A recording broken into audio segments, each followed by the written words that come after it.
En 1959 a été lancée une télésérie de science-fiction et de suspense qui est devenue un phénomène de la culture populaire. Hey, j'ai de la misère avec mon fil, excusez-moi. On va se démêler. Bon. Jusque-là, les auteurs de science-fiction parlaient de mondes lointains sur d'autres planètes dans l'espace. Ils parlaient de voyages dans le temps. Mais là, avec cette série-là, tout d'un coup, on réalisait qu'il était possible que la réalité pouvait contenir d'autres niveaux d'existence auxquels on n'avait pas accès avec nos cinq sens. En français, cette émission-là, ceux qui sont plus vieux, ont connu cette émission-là sous le titre en français de « La quatrième dimension ». Qu'est-ce que d'autres dimensions pourraient bien cacher? Quand on y pense, c'est un peu effrayant. Hein? Pourtant, depuis la création du monde, on sait qu'il y a une quatrième dimension. On le sait qu'elle existe. Pire que ça, les habitants de cette dimension-là, on pourrait techniquement dire que c'est des extraterrestres. Hein? De quoi tu parles? Ben oui, extraterrestres, c'est des êtres vivants qui ont été créés en dehors de la Terre, qui existent en dehors de la Terre, donc. Est-ce que vous commencez à comprendre d'où ce que je m'en vais, là, matin? Fait que le titre de mon message, ce matin, c'est « Parlons des habitants de la quatrième dimension ».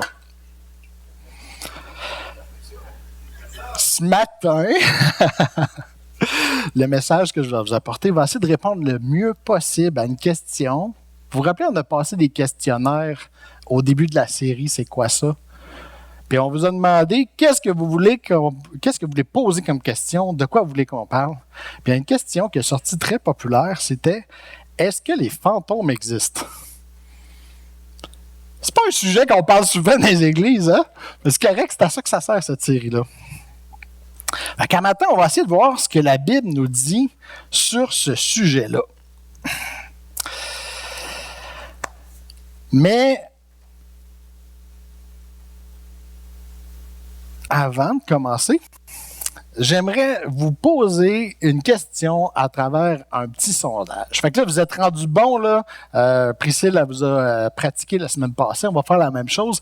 Il va y avoir un code QR qui va apparaître sur l'écran. Sortez votre téléphone cellulaire. Vous allez le scanner. Ouais, voilà. Vous allez le scanner. Ça va vous diriger vers un questionnaire. On va voir, là, on a 2, 3, 4, 3 personnes, 4, 5, voilà. Donc, on voit le petit compteur en bas, là. On va attendre qu'il y ait quelques personnes de connecter, puis on va lancer le questionnaire. Je veux savoir 2 questions ce matin. Je veux voir comment vous vous sentez par rapport à l'idée qu'il y a des êtres spirituels qu'on ne peut pas voir, on ne peut pas sentir, on ne peut pas toucher. La première question, quel sentiment évoque en moi l'idée qu'il existe un monde spirituel que je ne vois pas, qui est peuplé non seulement par Dieu, mais par les anges, les démons et les âmes des morts. La curiosité, la peur, la surprise. Ah, il y a quelqu'un pour qui c'est une découverte ce matin. L'inquiétude. C'est vrai que quand on est honnête, ça peut être inquiétant. Une réalité, c'est vrai. De la peur, c'est bizarre. C'est un fait. Ouais, par la foi, hein, on sait que c'est un fait.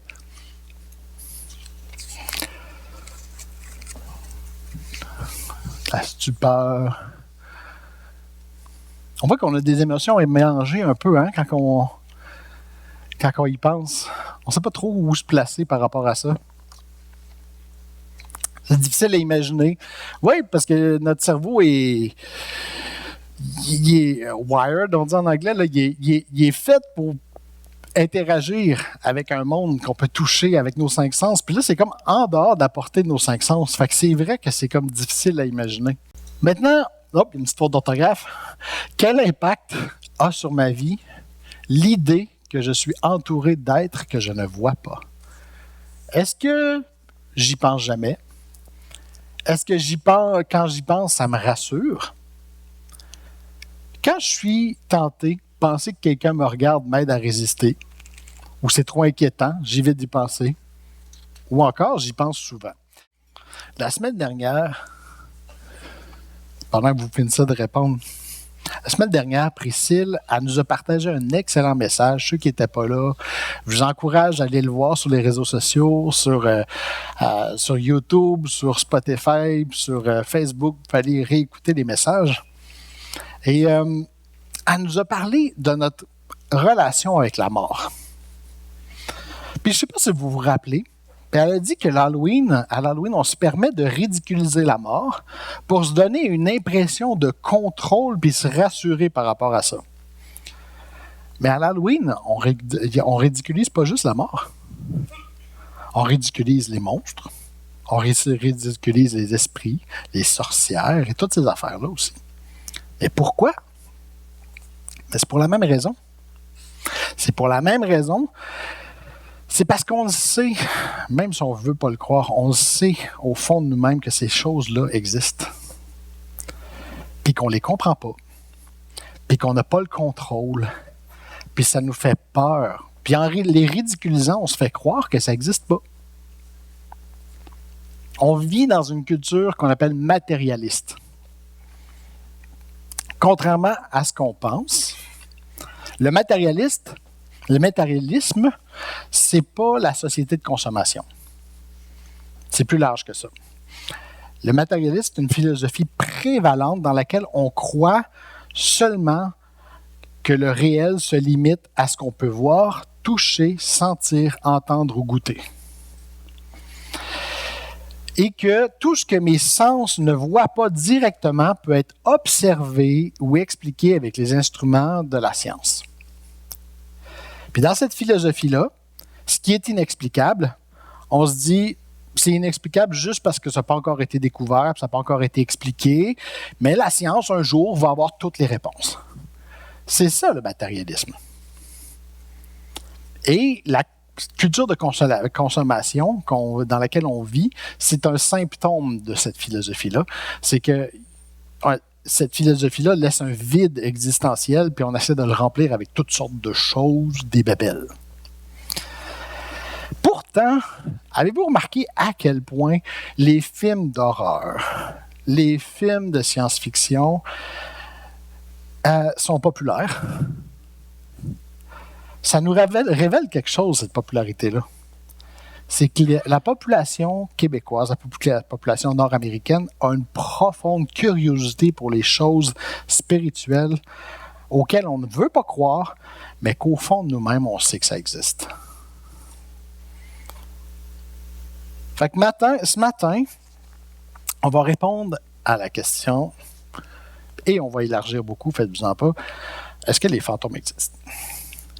Ce matin, il va y avoir beaucoup de références bibliques, puis je n'aurai pas le temps de toutes les lire.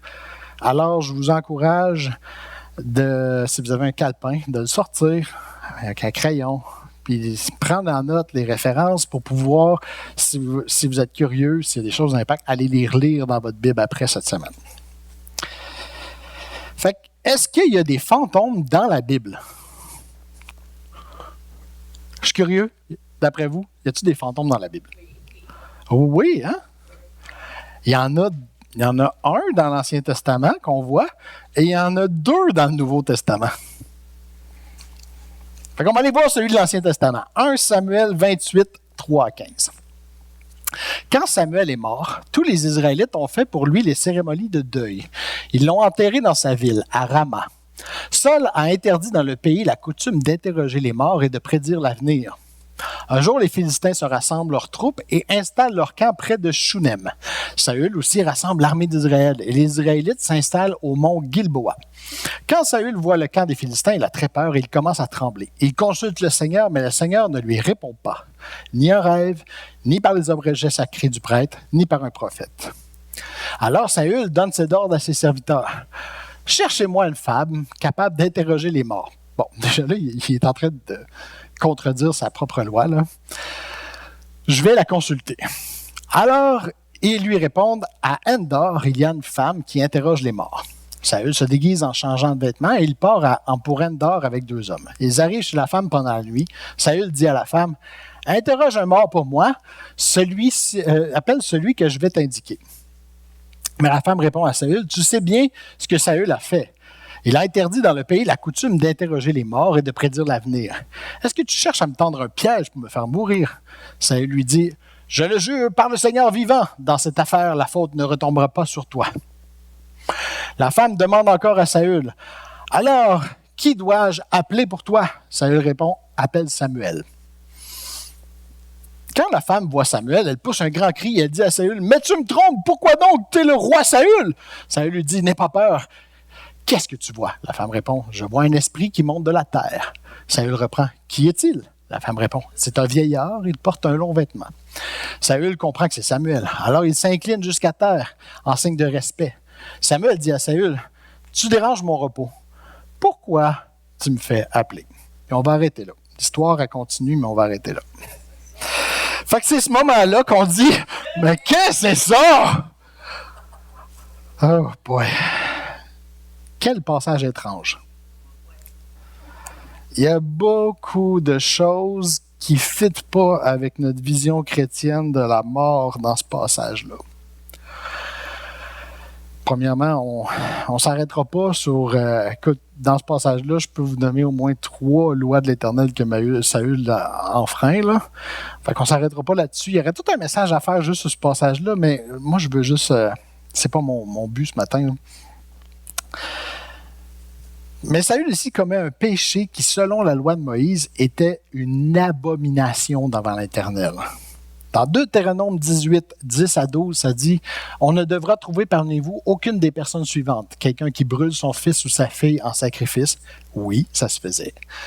Qui pratique la magie, qui interroge les charlatans, qui lit dans le ciel, qui devine l'avenir, qui pratique la sorcellerie, qui envoûte les gens, qui jette des sorts ou qui, d'une manière ou d'une autre, consulte les morts. Ceux qui font cela, le Seigneur votre Dieu les a en horreur. C'est pourquoi, à votre arrivée, il chassera les habitants de ce pays. Mais ce qui cloche dans notre passage avec Saül qui va voir la sorcière, là, c'est que ça marche. C'est que Samuel, il apparaît. Puis remarquez que quand Samuel apparaît, la femme, elle panique. Elle panique bien raide, comme si elle ne s'attendait pas à voir un mort. Et on n'a pas d'explication pourquoi elle panique, mais c'est intéressant de remarquer qu'elle panique, par exemple. Puis dans le Nouveau Testament, il y a un passage moins dark, beaucoup plus glorieux, mais où on se voit apparaître ce qui est techniquement aussi des revenants. On va aller dans Marc 9, 2 à 6. 6 jours après, Jésus emmène avec lui Pierre, Jacques et Jean. Il les conduit sur une autre montagne, loin des gens. Là, ils sont seuls avec lui. Sous leurs yeux, Jésus change d'aspect. Ses vêtements deviennent extraordinairement brillants. Personne sur la terre ne peut rendre des vêtements aussi blancs. Les 3 disciples voient aussi Élie et Moïse, qui parlent avec Jésus. Alors Pierre dit à Jésus, « Maître, c'est une bonne chose pour nous d'être ici. Nous allons faire 3 abris, un pour toi, un pour Moïse et un pour Élie. » Pierre, il me fait rire des fois. En effet, Pierre ne sait pas quoi dire. Il est effrayé et les autres disciples aussi. Quand tu ne sais pas quoi dire, dis rien. Élie et Moïse, ils sont morts. Bon, on pourrait techniquement argumenter sur la mort d'Élie parce qu'il a été enlevé dans le ciel dans un chariot de feu, là. Mais Moïse, il est mort. La Bible dit qu'il est mort et enterré. Tu sais, c'est Dieu qui l'a enterré, mais il est mort. Encore une fois, c'est un passage qui est riche en théologie. Je pourrais faire une prêche juste sur ce passage-là, mais ce n'est pas notre sujet ce matin. Puis il y a un autre passage intéressant dans le Nouveau Testament qui montre que les disciples de Jésus croyaient aux fantômes. Marc 6, 47 à 49. Jésus la renvoie donc, puis il s'en va dans la montagne pour prier. Quand la nuit arrive, la barque est au milieu du lac et Jésus est seul à terre. Il voit que ses disciples ont du mal à ramer parce que le vent souffle contre eux. Alors, vers la fin de la nuit, Jésus vient vers eux en marchant sur l'eau.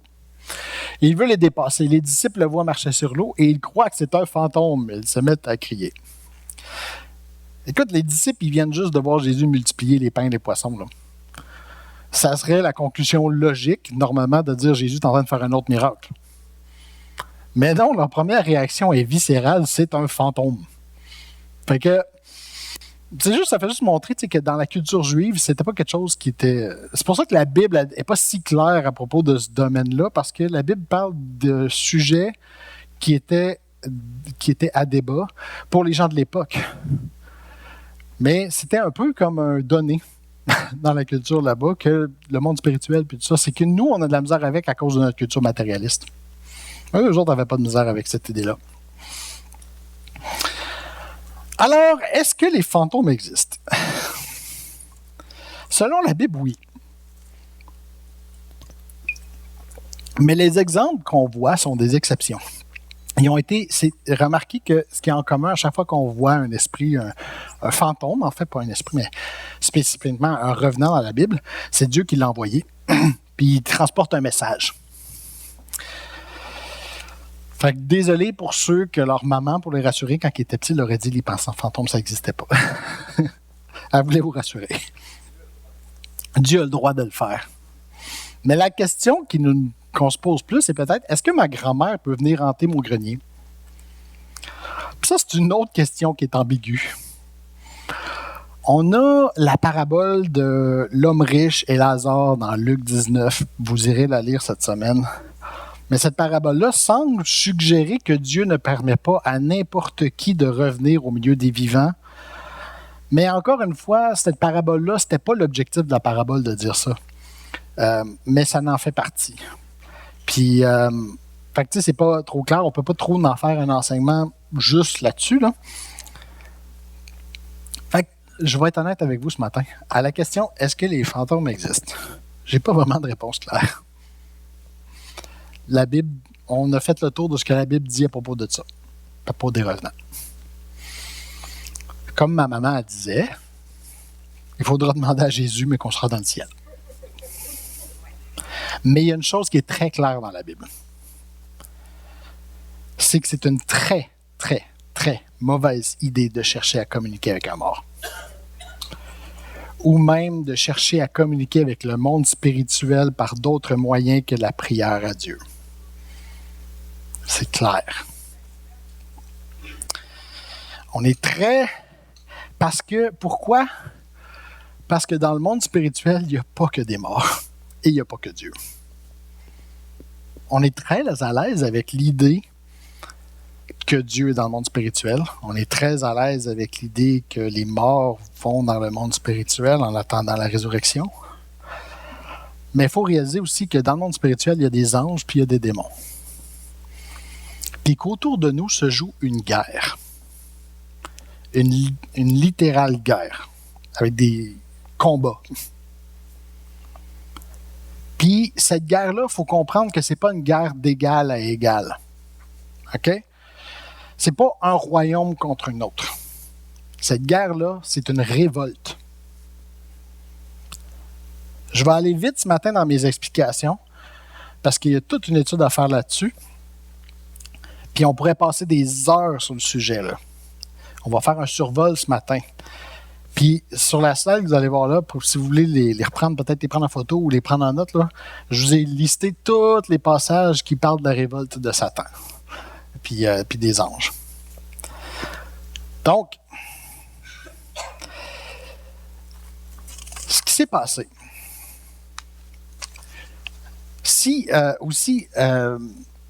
on le mettra après, là, mais il y a un livre aussi que je me suis basé pour écrire cette prédication-là qui est excellent. C'est un livre de Daniel Kolenda, qui est un auteur bien reconnu dans notre famille d'église. Là. Le livre s'appelle « Terrasser des dragons ».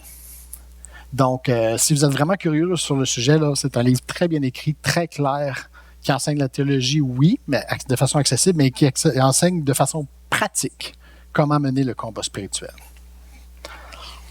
Donc, peut-être tu peux remettre les passages, les gens n'ont peut-être pas fini de... Ouais.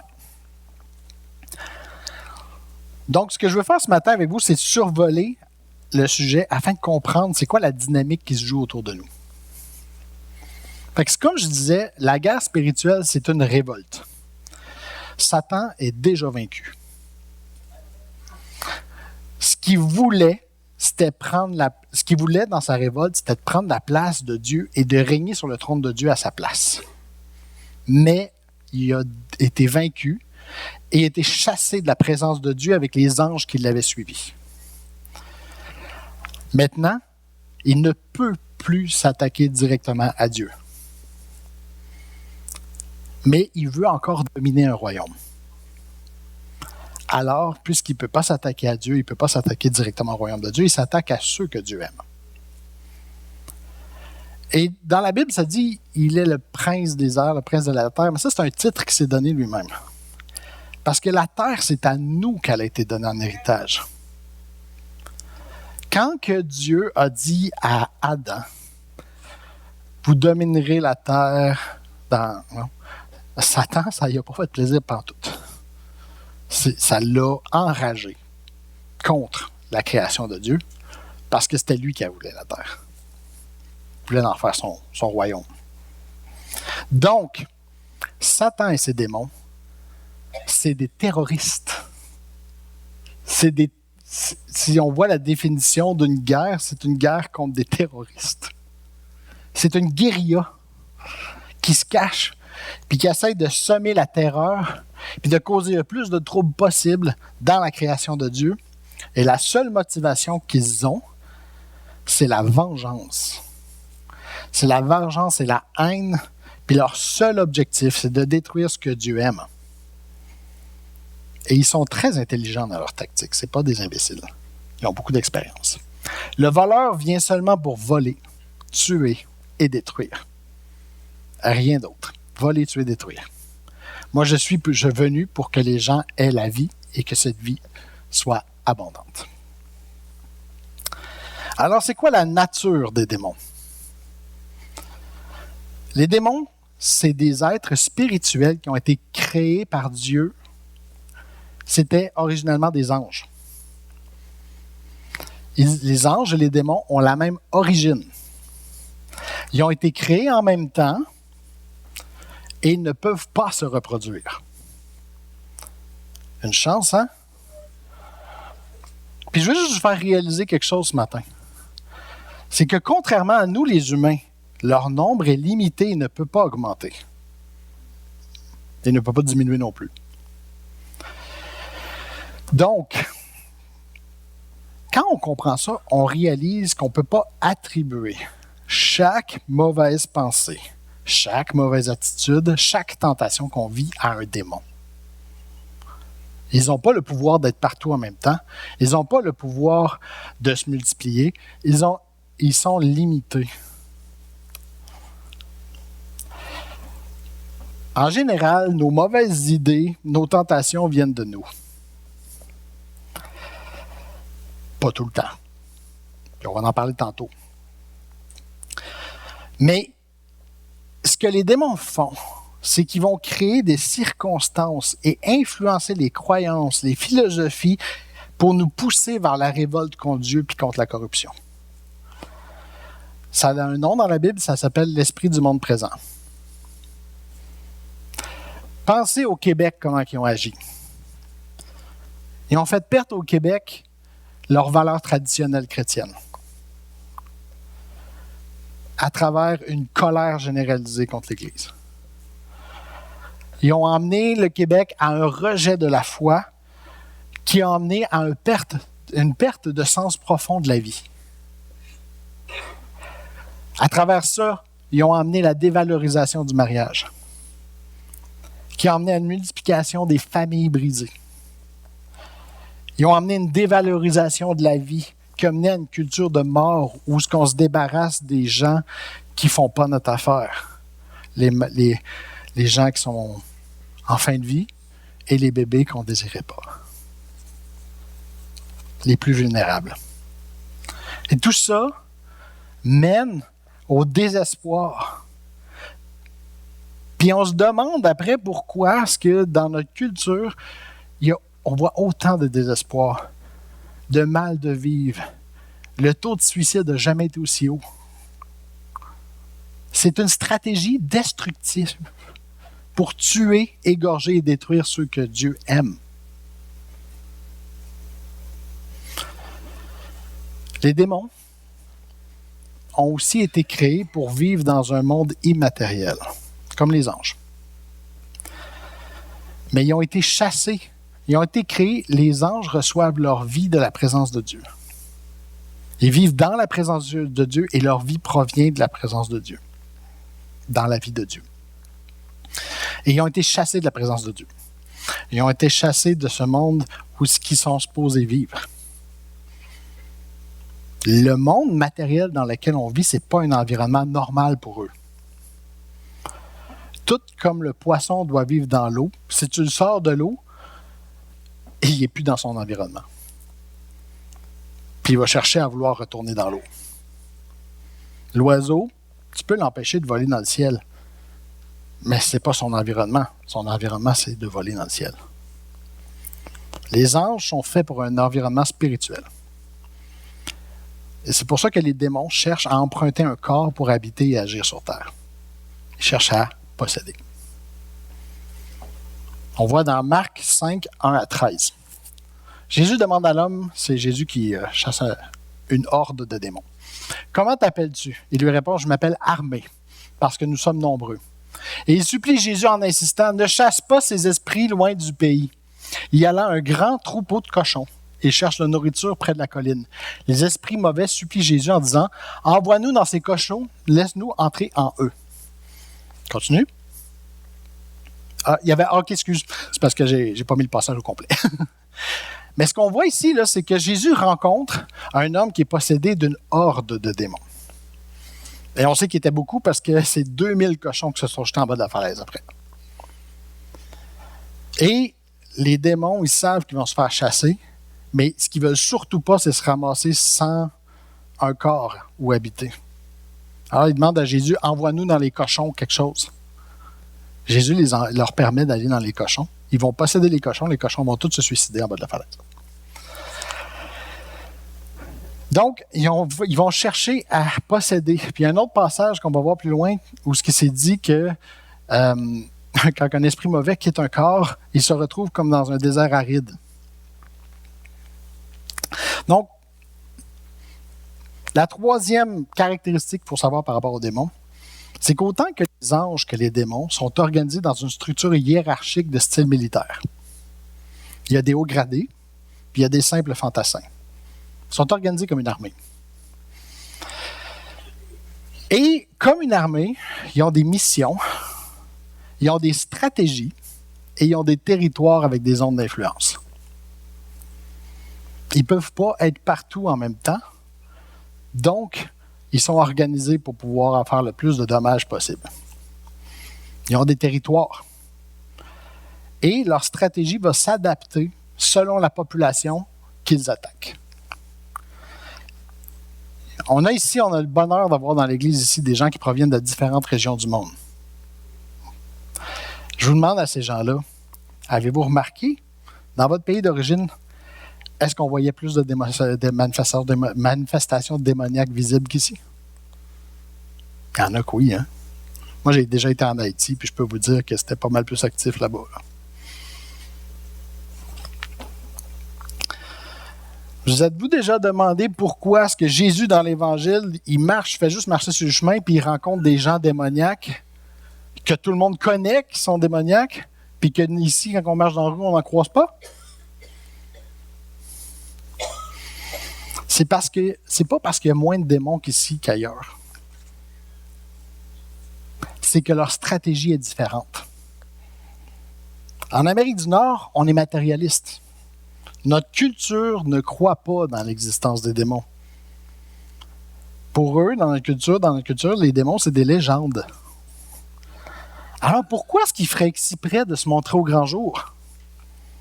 Parce que si ils se montrent au grand jour, ils vont emmener les gens à croire que le monde spirituel existe, ce qui pourrait les mener à croire que Dieu existe. Fait que c'est bien plus à leur avantage qu'on ne les voit pas. L'aveuglement spirituel. Fait qu'ils vont agir comme des agents secrets ici, comme des agents infiltrés. Parce que tant que personne croit qu'il existe, personne ne croit que Dieu existe. Puis même dans l'Église, un chrétien qui ne réalise pas leur action ne cherchera pas à les combattre non plus. Si on ne les combat pas, ils ont le champ d'action libre de faire ce qu'ils veulent. Un peu comme un espion. dans un pays ennemi. Tant qu'il n'est pas découvert, il peut faire ce qu'il veut. La quatrième chose qu'il faut savoir sur les démons, c'est qu'en eux-mêmes, ils n'ont pas de réelle puissance. Par eux-mêmes. Ils se font gros pour être intimidants.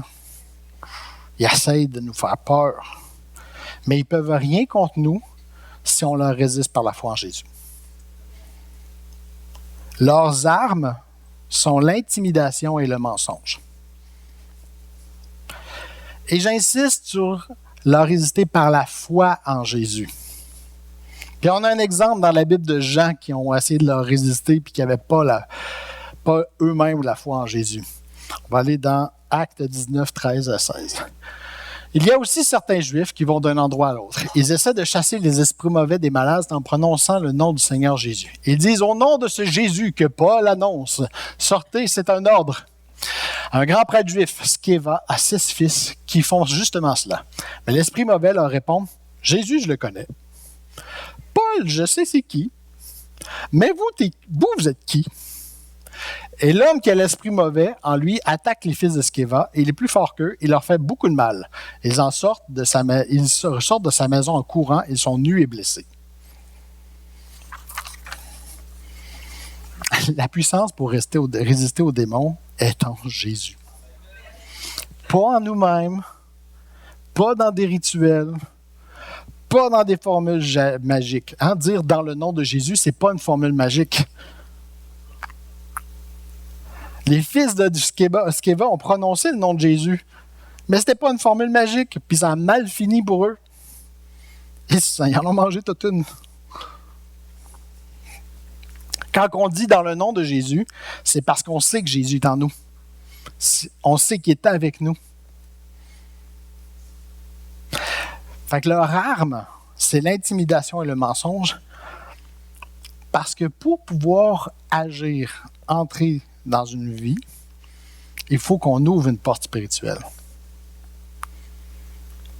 C'est là que je reviens à la question de tantôt que je disais, là. Pourquoi est-ce que c'est très mauvais d'essayer de communiquer avec les morts? C'est parce que c'est pas réellement ta grand-maman qui va te répondre.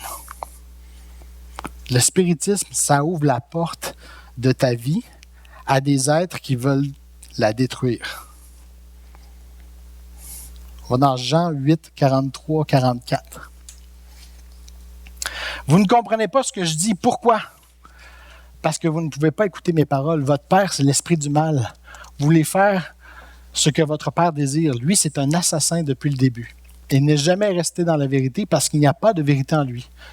Sa façon normale de parler, c'est de dire des mensonges. En effet, il est menteur et c'est le père du mensonge. Les démons, pour que tu ouvres la porte, ce qu'ils vont faire, c'est qu'ils vont commencer par te faire croire qu'ils veulent ton bien. C'est des menteurs, là. Ils vont te faire croire qu'ils veulent te faire du bien pour que tu ouvres la porte et qu'ils puissent rentrer. Puis une fois qu'ils sont en dedans, ils ne font pas de bien. Quand on est croyant, on a accès au Saint-Esprit. Le Saint-Esprit vient vivre en vous. Aussitôt que tu donnes ta vie à Jésus, le Saint-Esprit vient remplir l'intérieur. Et un des dons de l'Esprit que le Saint-Esprit nous donne, c'est le don du discernement des esprits qu'on appelle. C'est que le Saint-Esprit nous avertit quand il y a anguille sous roche. Il y en a qui appellent ça la conscience, si on veut, là. Il ne faut pas ignorer l'Esprit qui nous avertit. C'est comme une alarme en dedans, là. Tu ne te sens pas bien là, dans une situation, puis il faut que tu en sortes. Là. Ignore pas cette alarme-là. Parce que tu as toujours le choix d'ignorer le Saint-Esprit. Hein? Il faut l'écouter. Mais il ne faut pas avoir peur.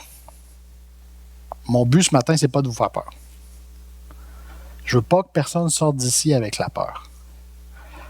Parce que c'est ce que l'ennemi veut. Il veut vous intimider.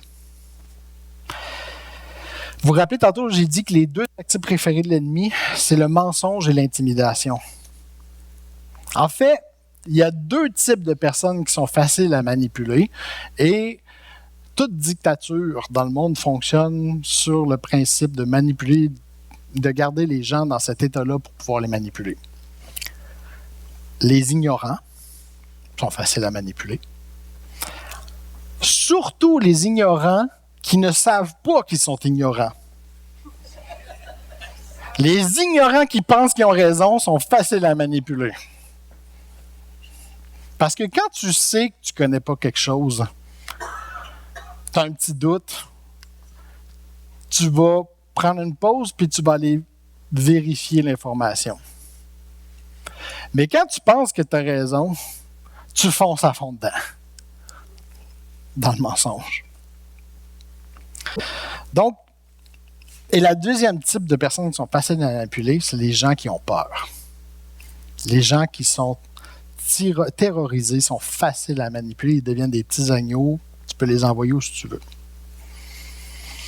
Fait que le mensonge, c'est leur tactique pour corrompre, pour nous pousser dans une vie d'autodestruction. Mais l'intimidation, c'est leur tactique pour nous empêcher de leur résister. Quand on a peur, on fait deux choses. Soit qu'on se soumet pour ne pas avoir de problème ou pour éviter la confrontation. Quand on choisit de ne pas penser à ces choses-là, on est en train d'éviter la confrontation parce que ça nous fait peur. On est dans l'armée de Dieu, là. Une armée qui a déjà gagné. Qu'est-ce qu'on fait à lever le drapeau blanc? Vous savez, j'ai une amie chrétienne et vous pouvez aller voir son témoignage sur YouTube. Il y a une chaîne sur YouTube super intéressante qui s'appelle Identité 103. C'est faite par une autre de mes amies. Où ils font des entrevues avec des gens qui ont un témoignage spécial. Puis il y a une des entrevues qui s'appelle Des ténèbres à la lumière. Puis c'est une de mes amies qui est interviewée. Cette amie-là était une guérisseuse Reiki. Je ne sais pas si tout le monde sait c'est quoi du Reiki, là. Ça vient des religions orientales. Puis essentiellement, dans le Reiki, c'est que tu reçois par initiation le pouvoir de guérir des gens ou du moins d'enlever le mal. Puis ce pouvoir-là se manifeste par les mains, comme un picotement qui sort par les mains, puis il impose les mains, puis ça guérit. Vous savez que l'ennemi, il est bon pour imiter Dieu. Alors, dans son témoignage sur YouTube, je peux vous le dire parce qu'elle l'a déjà dit publiquement. Elle raconte qu'une des premières fois qu'elle a été invitée dans une église, où elle a visité une église, pour la première fois de sa vie, elle a perdu le contrôle de son pouvoir Reiki. Elle avait toujours été capable de pouvoir manifester le pouvoir quand elle voulait, puis l'arrêter quand elle voulait. Puis là, tout d'un coup, il s'est mis à se manifester tout seul. Puis ça l'a un peu fait paniquer parce qu'elle a réalisé qu'elle avait perdu, elle n'avait pas le contrôle qu'elle pensait qu'elle avait. Puis il y a un moment dans la réunion, comme je l'ai dit, le Reiki, c'est par les mains. Il y a un moment dans la réunion où le pasteur a invité les gens, personne dans la salle n'est au courant de ce qu'elle est en train de vivre, là. Il a simplement fait ce qu'on fait souvent comme pasteur, il a invité les gens à se lever, puis saluer les autres, puis serrer les mains. Puis là, elle a paniqué.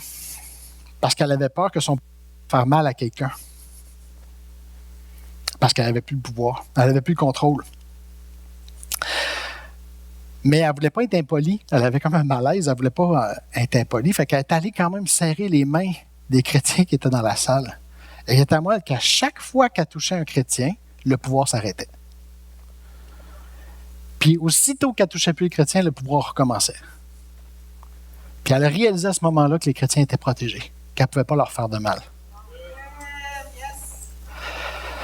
On n'a pas à avoir peur. Parce que l'esprit qui est en nous protège du mal. Les mauvais esprits n'ont comme seul pouvoir sur nous que celui qu'on leur donne. Puis comment est-ce qu'on peut donner le pouvoir aux mauvais esprits? En croyant leurs mensonges.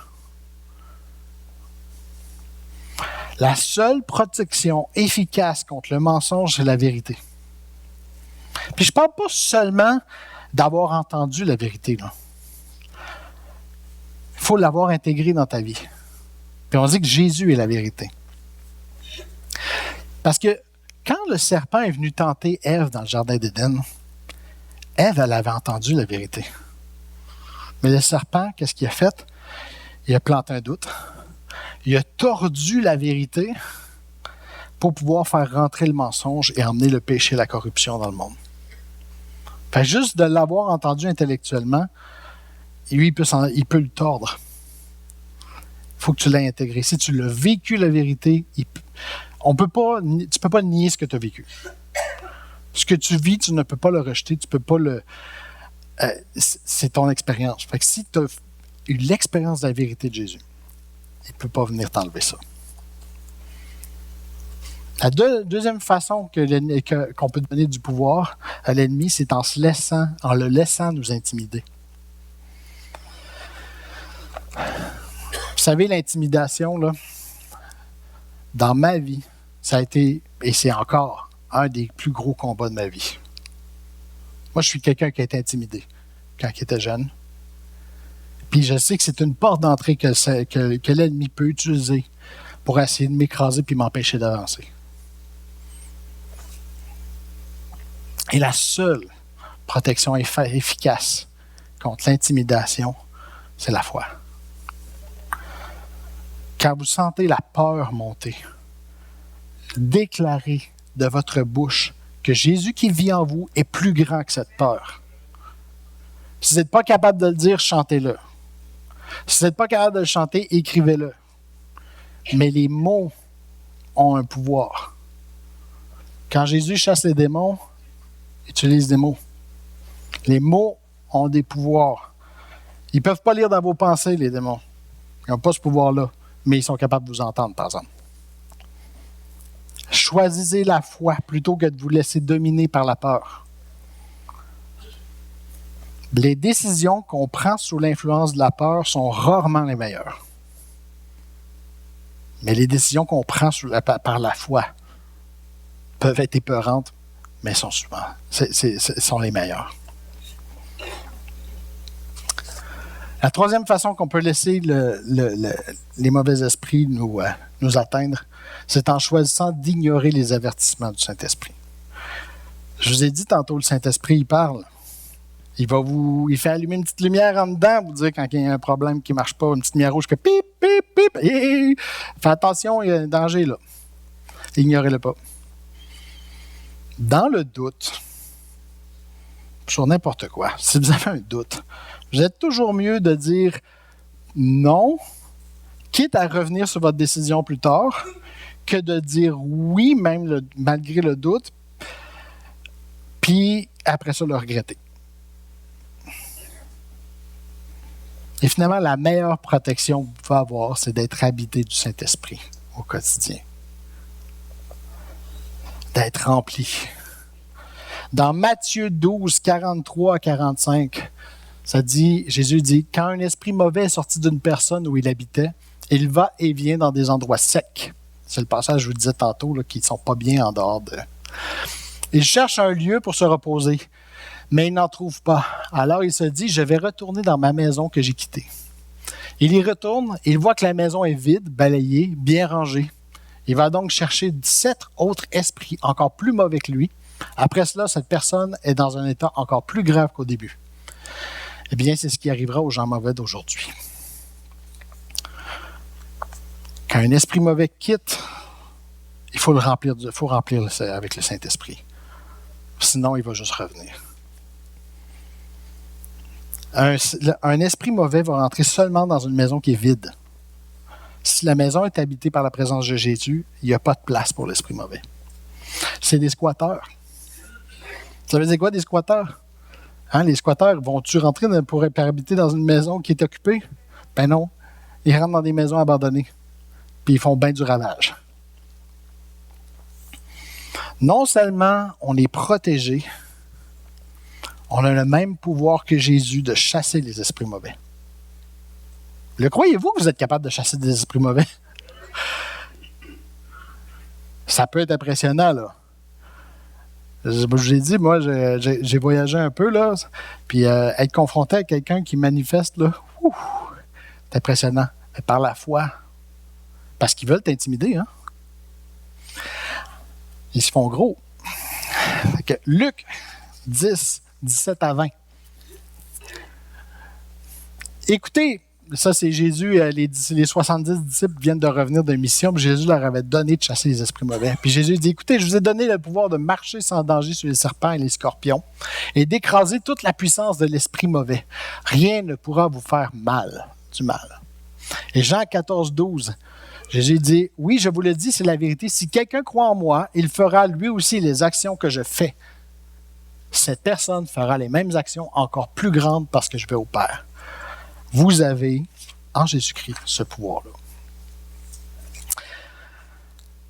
Puis ce pouvoir-là, c'est une protection, mais il est seulement disponible si tu invites Jésus dans ta vie. Ce matin, on répondait à la question, est-ce que les fantômes existent? Mais la vraie question, dans le fond, moi je crois que quand on a coché cette question-là pour savoir, la vraie question en arrière, c'était, est-ce que je devrais avoir peur? Mais la réponse est non. Parce que Jésus a vaincu Satan sur la croix. Puis si j'invite Jésus à vivre dans ma vie, je lui appartiens, puis rien ne va pouvoir m'enlever de son amour. Quand Jésus sauve, il sauve réellement. Fait que ce matin, mon but, ce n'était pas de vous faire peur. Mon but ce matin, c'était de vous expliquer qu'il y a une solution à tout ça, puis c'est Jésus.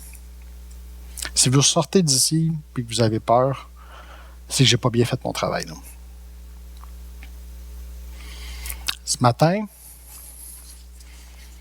il y a peut-être des gens ici ce matin qui se battent avec des pensées noires. Sachez que ces pensées-là ne viennent pas de vous.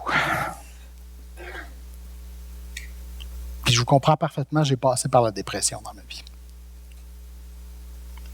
On dirait que les pensées viennent de nulle part. Tu te dis, voyons, j'ai jamais pensé à des affaires comme ça, j'ai jamais pensé au suicide, j'ai jamais pensé à quitter ma famille, j'ai jamais pensé à tout abandonner. Puis là, tout d'un coup, ces pensées-là viennent et j'en rêve. Ces pensées-là ne viennent pas de vous. C'est de l'intimidation. C'est les mauvais esprits qui essaient de vous écraser, de vous humilier et de vous paralyser pour pas que vous puissiez résister. Allez chercher de l'aide, mais allez chercher l'aide du Seigneur d'abord. J'aimerais que tout le monde ferme les yeux. Je ne veux pas mettre personne sur le spot ce matin. Mais si vous avez peur ce matin, si vous savez, vous avez réalisé pendant ce message-là que vous êtes attaqué ce matin, on va déclarer ensemble par la foi que Jésus libère. Par la foi que l'esprit en vous est plus puissant que l'esprit de ce monde. Seigneur Jésus, tu sais à qui tu parles ce matin. Dans ton nom, je chasse les mauvais esprits qui tourmentent, qui intimident, qui détruisent. Viens libérer ce matin. Viens libérer ce matin. S'il y a des gens ici ce matin qui avaient pris ce monde-là à la légère, qui ont joué avec, qui ont ouvert des portes qu'ils n'auraient jamais dû ouvrir. Par ton esprit ce matin, je déclare ces portes closes. Je déclare que le Saint-Esprit prend toute la place dans la maison. Qu'il n'y aura plus de place pour l'ennemi. Libère ce matin. Et ce matin, si tu réalises que ce Jésus-là, qui veut te donner une vie abondante, qui veut te libérer de cet ennemi-là, qui veut t'égorger, te détruire, n'est pas encore présent dans ta vie. Je vais faire une prière. Puis dans ton cœur, répète-la après moi. Seigneur Jésus, je réalise ce matin que j'ai besoin de toi.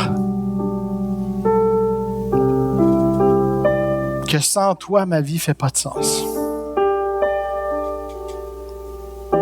Ce matin, je te donne ma vie. Je te donne mon âme. Je te donne mon avenir. Je crois par la foi que tu me pardonnes de mes erreurs. Je te demande pardon. Je crois par la foi que tu es mort à ma place sur la croix pour qu'aujourd'hui je sois libéré de ce qui me trouble, que je sois libéré d'une vie à suivre le monde et ces esprits mauvais qui veulent tout détruire. À partir de maintenant, je suis ton disciple, je t'appartiens. Et le reste de ma vie va être vécu avec toi, dans ta présence.